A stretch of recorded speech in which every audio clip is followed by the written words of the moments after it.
기업들의 입장에서는 어느 정도 뭐 자신들의 사활이 걸린 문제이기 때문에 아마 지금 그 계엄정국 속에서의 정부보다는 빨리 움직였을 것 같은데 정부의 움직임은 어떻게 평가를 하십니까? 혹시 어느 분께서 말씀해 주실 수 있을까요? 저희 워싱턴에 있는 저희 팀들 얘기로는 일단 뭐 대사관인 한국 정부는 워싱턴에서 거의 제대로 움직이질 못했다고 얘기를 하고 있고요. 예. 아무래도 이제 뭐 일단 대통령부터가 공석이기 때문에 어떤 단일하게 한국 정부의 입장을 만들어서 조율하고 할 수가 없었던 상황이었던 것 같습니다. 예.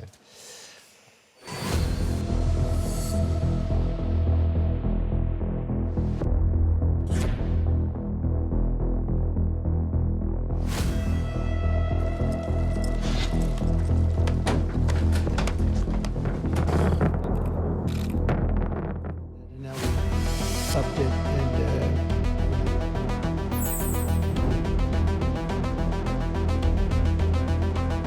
지금 한국이 정치적으로 공백기에 있다. 트럼프 입장에서는 지금 나서서 대화할 최적기라고 판단을 했을 수 있을 것 같습니다. 미국 대통령이 전화를 했기 때문에 그걸 뭐 피할 수는 없을 거고 받고 대응하는 거는 당연한 건데 거기에서 스스로가 장담할 수 없는, 보장할 수 없는 그런 발언을 하는 것이 제일 위험하다고 보는데요. 그게 아마 트럼프 대통령하고 통화하기 전에 미국 언론과 한덕수 대행이 이제 인터뷰를 한 데에서 미국의 관세 정책에 대해서 한국이 중국이나 일본 같은 나라들과 연대해서 대응할 계획이 있느냐라고 질문을 했을 때 한 대행은 그런 일은 절대 없을 거다라고 이렇게 확언을 했습니다. 미국 입장에서는 나중에 동맹국들의 도움이 필요할 거거든요. 그 대중국 정책을 만드는 데에서.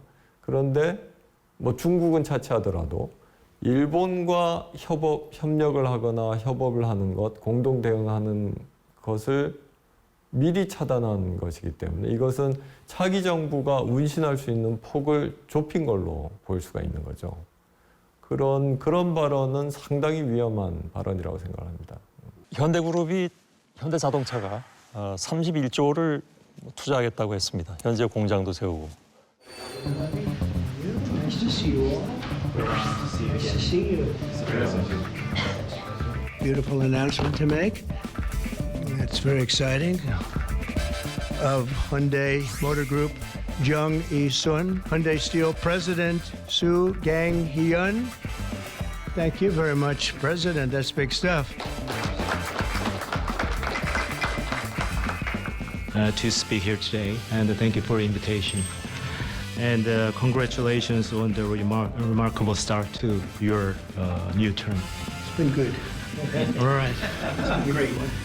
Today, I'm pleased to announce an additional $21 billion in a new investment over the next 4 years.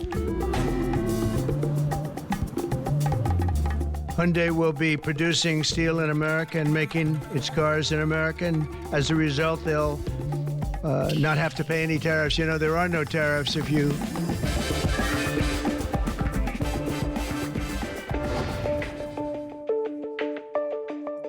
What we're going to be doing is a 25% tariff on all cars that are not made in the United States. If they're made in the United States, there's absolutely no tariff. If you don't have factories here, they're going to have to get going and build them because otherwise they have to pay tariffs. Very simple.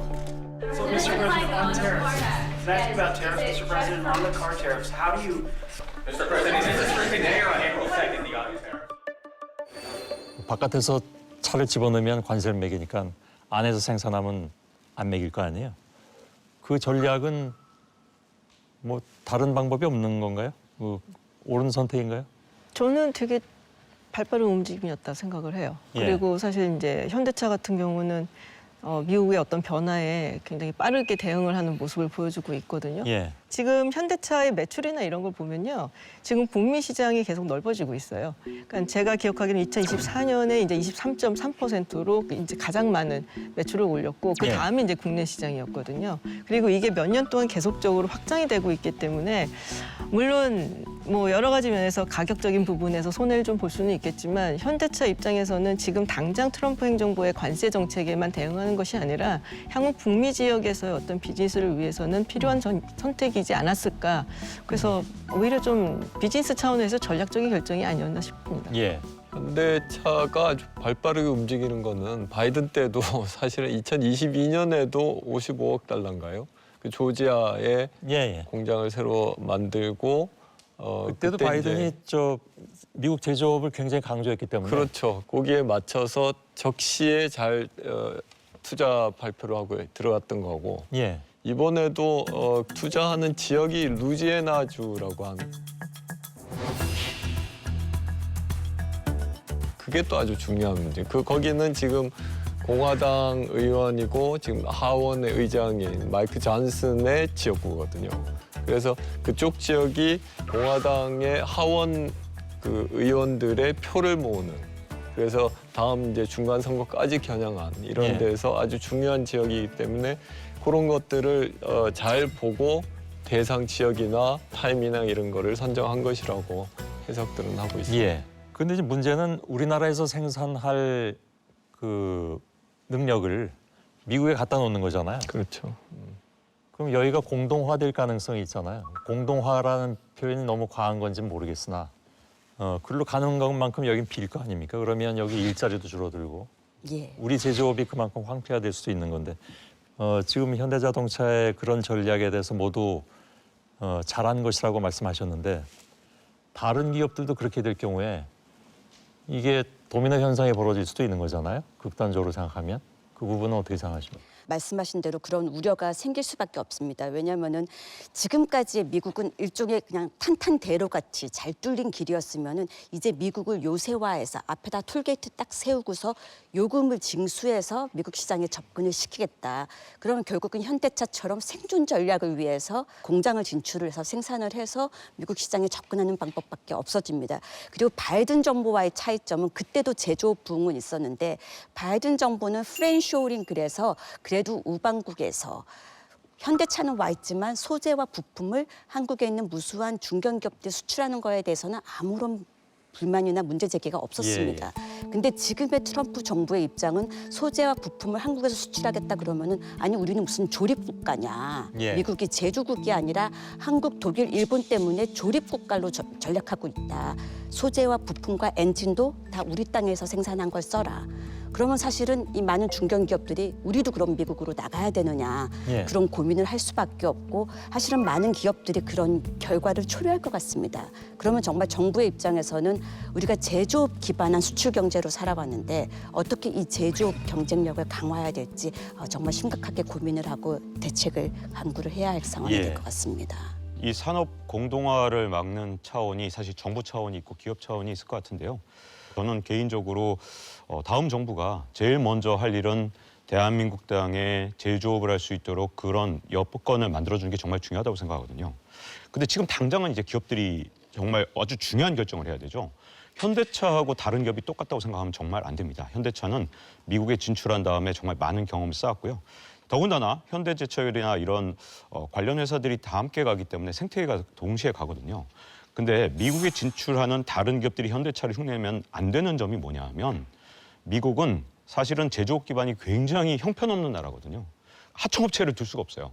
그러니까 한국에 있는 기업들이 왕창 다 같이 가거나 말거나인데 현대차 정도로 계획을 하고 경험 있는 기업이나 이걸 할 수 있는 거고요.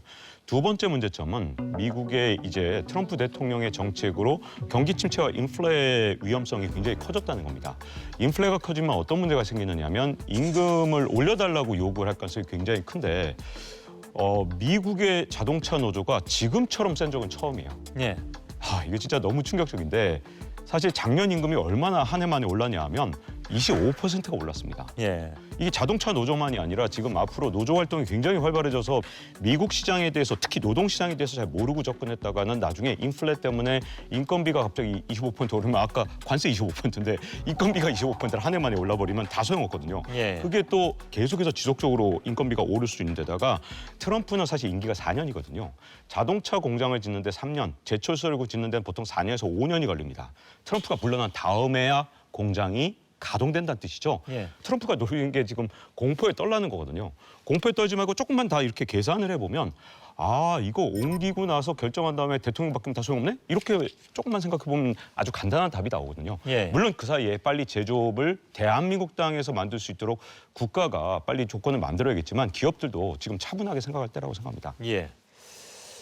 한국 내에서 그러니까 국내에서 제조업을 할 수 있는 잘 할 수 있는 기반을 그래서 빨리 마련을 해야 된다고 말씀하셨는데 그건 어떤 방법을 말씀하시는 것인지 어렵긴 하지만 좀 솔루션을 좀 제공했으면 하는 욕심이 생겨서 기왕에 전문가 네 분을 모셨으니까 트럼프가 이 중국한테 사실 축복을 내렸다라고 중국에서 생각하는 부분이 있습니다.